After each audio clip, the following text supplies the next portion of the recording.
शुक्लांबरधरं विष्णुं शशिवर्णं चतुर्भुजं प्रसन्नवदनं ध्यायेत् सर्वविघ्नोपशान्तये। अगजा आनन पद्मार्कं गजाननमहर्निशम्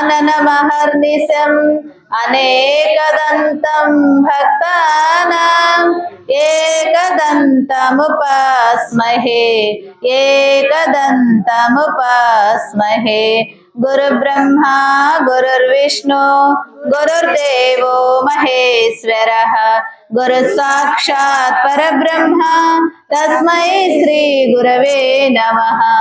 जय गणेश महाराज की जय। जय ललिता माता को जय। ब्रह्मरांबा मल्लेश्वर स्वामी की जय। कार्तिक दामोदरुनि की।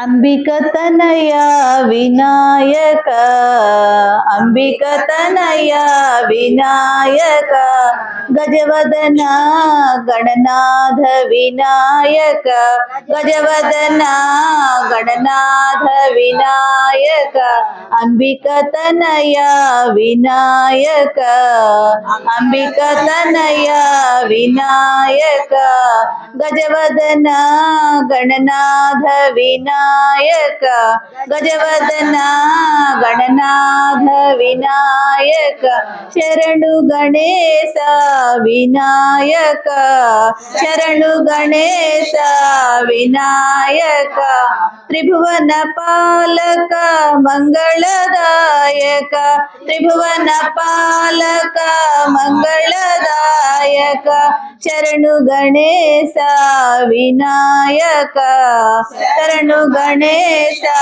विनायक त्रिभुवन पालक मंगलदायक पालक मंगलदायक विद्या बुद्धि सिद्धि प्रदायक विद्या बुद्धि सिद्धि प्रदायक शरणु गणेश विनायक शरणु गणेश विनायक विद्या बुद्धि सिद्धि प्रदायक विद्या बुद्धि सिद्धि प्रदायक शरणु गणेश विनायक शरणु गणेश विनायक अंबिक तनया विनायक अंबिक तनया विनायक गजवदना गणनाथ विनायक गजवदना गणनाथ विनायक गजवदना गणनाथ विनायक गजवदना गणनाथ विनायक। जय बोलो गणेश महाराज की जय। అడుగడుగో అల్లడుగో ఇందివరాక్షుడు అల్లడుగో అడుగడుగో అల్లడుగో ఇందివరాక్షుడు అల్లడుగో అడుగడుగో అల్లడుగో మన ఇందివరాక్షుడు అల్లడుగో అడుగడుగో అల్లడుగో మన ఇందివరాక్షుడు అల్లడుగో నేరేడు మారేడు దళములతోను నేరేడు మారేడు దళములతోను నిండుగా పూజలు చేసెదగా నిండుగా పూజలు చేసెదగా నేరేడు మారేడు దళములతోను నేరేడు మారేడు దళములతోను నిండుగా పూజలు చేసెదగా నిండుగా పూజలు చేసెదగా శ్రీగిరి శిఖరము దిగిరావా గౌరీ శిఖరము దిగిరావా గౌరీ ప్రియుడవు నీవేగా గౌరీ ప్రియుడవు నీవేగా అడుగడుగో అల్లడుగో ఇందివరాక్షుడు అల్లడుగో అడుగడుగో అల్లడుగో అల్లడుగో ఇందివరాక్షుడు అల్లడుగో వారం వారము సోమవారము వారం వారము సోమవారము నీకు పూజలు చేసెదగా నీకు పూజలు చేసెదగా శ్రీగిరి శిఖరము దిగిరావా గౌరీ ప్రియుడవు నీవేగా గౌరీ ప్రియుడవు నీవేగా అడుగడుగో అల్లడుగో ఇందివరాక్షుడు అల్లడుగో అడుగడుగో అల్లడుగో ఇందివరాక్షుడు అల్లడుగో శ్రీశైలమందున వెలసిన స్వామివి నీవేగా శ్రీశైలమందున వెలసిన స్వామివి నీవేగా భ్రమరాంబ చెంత నిలిచిన స్వామివి నీవేగా అంబ చెంత నిలిచిన స్వామివి నీవేగా శ్రీశైలమందున వెలసిన స్వామివి నీవేగా వెలసిన స్వామివి నీవేగా భ్రమరాంబ చెంతన నిలిచిన స్వామివి నీవేగా చెంతన నిలిచిన స్వామివి నీవేగా శ్రీగిరి శిఖరము దిగిరావా శ్రీగిరి శిఖరము దిగిరావా గౌరీ ప్రియుడవు నీవేగా గౌరీ ప్రియుడవు నీవేగా అడుగడుగో అల్లడుగో ఇందివరాక్షుడు అల్లడుగో అడుగడుగో అల్లడుగో ఇందివరాక్షుడు అల్లడుగో సాక్షి గణపతికి తోడుగా ఉన్నది నీవేగా సాక్షి గణపతికి తోడుగా ఉన్నది నీవేగా కోరిన భక్తుల కొంగు బంగారం నీవేగా కోరిన భక్తుల కొంగు బంగారం నీవేగా సాక్షి గణపతికి తోడుగా ఉన్నది నీవేగా సాక్షి గణపతికి తోడుగా ఉన్నది నీవేగా కోరిన భక్తుల కొంగు బంగారం నీవేగా కోరిన భక్తుల కొంగు బంగారం నీవేగా శ్రీగిరి శిఖరము దిగిరావా గిరి శిఖరము దిగిరావా గౌరీ ప్రియుడవు నీవేగా గౌరీ ప్రియుడవు నీవేగా అడుగడుగో అల్లడుగో ఇందివరాక్షుడు అల్లడుగో అడుగడుగో అల్లడుగో ఇందివరాక్షుడు అల్లడుగో మన ఇందివరాక్షుడు అల్లడుగో ఇందివరాక్షుడు అల్లడుగో జై బోలో బోళా శంకర్ భగవాన్ की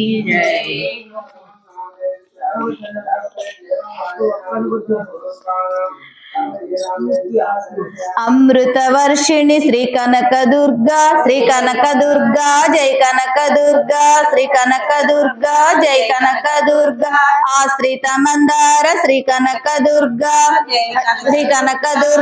జై కనక దుర్గా ఇంద్ర పూజిత శ్రీ కనక దుర్గా ఈప్సితదాయకి శ్రీ కనక దుర్గా జై కనక దుర్గా ఉమా మహేశ్వరి శ్రీ కనక దుర్గా జై కనక దుర్గా ఊరువాడ పూజించే తల్లి శ్రీ కనక దుర్గా ఋషి ముని సేవిత శ్రీ కనక దుర్గా జై కనక దుర్గా ఎక్కడ చూసిన కాంచే తల్లి శ్రీ కనక దుర్గా జై కనక దుర్గా ఓంకార రూపిణి ఓజస్వి రూపిణి శ్రీ కనక దుర్గా జై కనక దుర్గా అండగా ఉండే మా కల్పవల్లి శ్రీ కనక దుర్గా జై కనక దుర్గా కరుణావర్షిణి ఖడ్గధారిణి శ్రీ కనక దుర్గా గిరిరాజపుత్రి ఘనమైన తల్లి శ్రీ కనక దుర్గా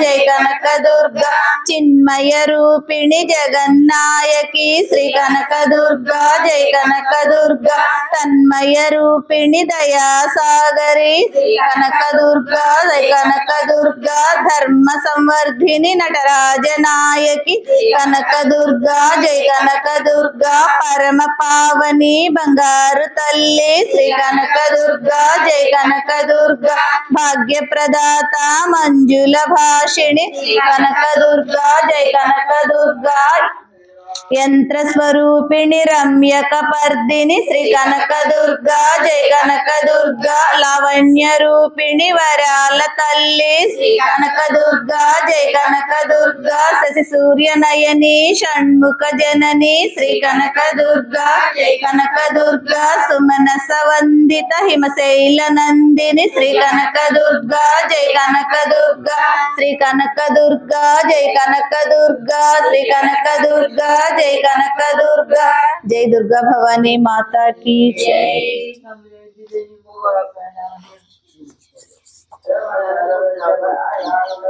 అంబరీషుని ద్వాదశి వ్రతము. అత్రి మహాముని మరల అగస్త్యునితో, ఓ కుంభ సంభవ, కార్తీక వ్రత ప్రభావము ఎంత విచారించినను ఎంత వినినను తనివి తీరదు. నాకు తెలిసినంత వరకు వివరింతును, ఆలకింపుము. గంగా గోదావరి మొదలగు నదులలో స్నానము చేసినందువలనను సూర్యచంద్ర గ్రహణ సమయములందు స్నానము చేసినంత ఫలితము కలుగునో, నారాయణుని నిజతత్వము తెలిపెడి కార్తీక వ్రతమునందు ద్వాదశి నాడు భక్తి శ్రద్ధలతో దాన ధర్మములు చేయు వారికి అంతే ఫలితము కలుగును. ద్వాదశి నాడు చేసిన సత్కార్య ఫలము ఇతర దినములలో చేసిన ఫలము కంటే 1000 రెట్లు అధికము కాగలదు. కాబట్టి ఆ ద్వాదశి వ్రతము చేయు విధానం ఎట్లో చెప్పెదను వినుము. కార్తీక శుద్ధ దశమి రోజున పగటి పూట మాత్రమే భుజించి మరునాడు అనగా ఏకాదశి రోజున ఏ వ్రతము చేయక ఉపవాసం ఉండి ద్వాదశి ఘడియలు వచ్చిన తర్వాతనే భుజింపవలెను. దీనికి ఒక ఇతిహాసము కలదు, వివరించెదను, సావధానుడవై ఆలకింపుమని ఈ విధముగా చెప్పుచున్నాడు. పూర్వము అంబరీషుడు అను రాజు కలడు. అతడు పరమ భాగవతోత్తముడు, ద్వాదశి వ్రత ప్రియుడు. అంబరీషుడు ప్రతి ద్వాదశి నాడు తప్పకుండా వ్రతం చేసేవాడు. ఒక ద్వాదశి నాడు ద్వాదశి ఘడియలు స్వల్పముగా ఉండుటచే పెందలాడే వ్రతమును ముగించి బ్రాహ్మణ సమారాధన చేయదలిచి సిద్ధముగా ఉండెను. అదే సమయమున అచ్చటకు కోప స్వభావుడగు దూర్వాసుడు వచ్చెను. అంబరీషుడు ఆ మునిని గౌరవించి ద్వాదశి ఘడియలలో పాలన చేయవలయను కావున తొందరగా స్నానం చేసి రమ్మని కోరెను. దూర్వాసుడు అందులకు అంగీకరించి సమీపమున గల నదికి స్నానమై వెళ్ళెను. ఎంతసేపు అంబరీషుడు వేచి ఉన్నను దూర్వాసుడు రాలేదు. ద్వాదశి ఘడియలు దాటిపోతున్నందున అంబరీషుడు తనలో తాను ఇట్లు అనుకొనెను, ఇంటికి వచ్చిన దూర్వాసుని భోజనానికి రమ్మని ఆ ముని నదికి వెళ్లి ఇంతవరకు రాలేదు. బ్రాహ్మణునికి ఆతిథ్యమిత్తునని మాట ఇచ్చి భోజనము పెట్టకపోవుట మహా పాపము కదా. ఇది గృహస్థ ధర్మము కాదు. ఆయన వచ్చి వరకు ఆగి తినా ద్వాదశి గడియలు దాటిపోవును, వ్రత భంగమవును. ఆ ముని మహా కోప స్వభావము కలవాడు. ఆయన రాకుండా నేను భుజించిన నన్ను శపించును. నాకేమీ తోచకున్నది. బ్రాహ్మణ భోజనము అతిక్రమించరాదు, ద్వాదశి ఘడియలు మించిపోకూడదు. ఘడియలు దాటిపోయిన పిమ్మట భుజించిన ఎడల హరిభక్తిని వదిలిన వాడినవుతాను. ఏకాదశి ఉన్న ఉపవాసము నిష్ఫలము అగును. ద్వాదశి విడిచి భుజించిన భగవంతునకు భోజనము చేసిన దూర్వాసునకు కోపము వచ్చును. అదియును కాక ఈ నియమమును నేను అతిక్రమించిన ఎడల వెనుకటి జన్మయందు చేసిన పుణ్యము కూడా నశించును అని ఆలోచించి బ్రాహ్మణ శాపమునకు భయము లేదు. ఆ భయమును శ్రీ మహావిష్ణువే పోగొట్టగలడు. కావున నేను ద్వాదశి ఘడియలలో భోజనము చేయుటయే ఉత్తమము. అయినను పెద్దలతో ఆలోచించుట మంచిదని సర్వజ్ఞులైన కొందరు పండితులను రావించి వారితో ఇట్లు చెప్పెను. ఓ పండిత శ్రేష్ఠులారా, నిన్నటి దినమున ఏకాదశి అగుట నేను కటిక ఉపవాసం ఉంటిని. ఈ దినమున స్వల్పముగా మాత్రమే ద్వాదశి ఉండుట వలన భుజించవలసి ఉన్నది. ఇంతలో నా ఇంటికి దుర్వాస మహాముని విచ్చేసిరి. ఆ మునిని నేను భోజనానికి ఆహ్వానించెదను. అందులకు ఆయన అంగీకరించి నదికి స్నానార్థమై వెళ్ళి ఇంతవరకు రాలేదు. ఇప్పుడు ద్వాదశి గడియలు దాటిపోవచ్చున్నవి. బ్రాహ్మణుని వదిలి ద్వాదశి గడియల్లో భుజించవచ్చా, లేక వ్రతభంగమును సమ్మతించి ముని వచ్చే వరకు ఉండవలెనా? ఈ రెండిట్లో ఏది ఉత్తమము తెలుపమని కోరెను. అంతటా ధర్మజ్ఞులైన పండితులు ధర్మశాస్త్రములు పరిశోధించి విమర్శ ప్రతి విమర్శలు చేసి దీర్ఘంగా ఆలోచించి మహారాజా, సమస్త ప్రాణికోటుల గర్భకుహరమందు జఠరాగ్ని రూపంలో రహస్యముగా ఉన్న అగ్నిదేవుడు ఆకలిని పుట్టించి ప్రాణులు భుజించిన చతుర్విధ అన్నమును పచనము గావించి దేహ ఇంద్రియాదులకు శక్తిని వసగుచున్నాడు. ప్రాణవాయువు సహాయంతో జఠరాగ్ని ప్రజ్వరిల్లును. అది చెలరేగిన క్షుద్బాధ దప్పిక కలుగును. ఆ తాపము చల్లారవలెనన్న అన్నము నీరు పుచ్చుకొని శాంతపరచవలెను. శరీరమునకు శక్తి కలుగ చేయువాడు అగ్నిదేవుడు. దేవతలందరికంటే అధికుడై దేవపూజ్యుడైనాడు. ఆ అగ్నిని అందరూ సదా పూజించవలెను. గృహస్థు ఇంటికి వచ్చిన అతిథి కడజాతి వాడైనను భోజనం పెడతానని చెప్పి వానికి పెట్టకుండా తినరాదు. అందులోనూ వేదాంగ విద్యా విశారదుడు మహా తపస్శాలి సదాచార సంపన్నుడు అయిన దూర్వాసముని భోజనానికి పిలిచి వానికి పెట్టకుండా తాను భుజించుట వలన మహాపాపము కలుగును. అందువలన ఆయు క్షీణము కలుగును. దూర్వాసుడంతటి వానిని అవమానమనరించిన పాపము సంప్రాప్తమగును అని విసిదపరిచిరి. ఇది స్కాంద పురాంతర్గత కార్తీక పురాణం నందులి 24వ అధ్యాయం 24వ రోజు పారాయణం సమాప్తం. సర్వే జనా సుఖినో భవంతు. లోకా సమస్త సుఖినో భవంతు.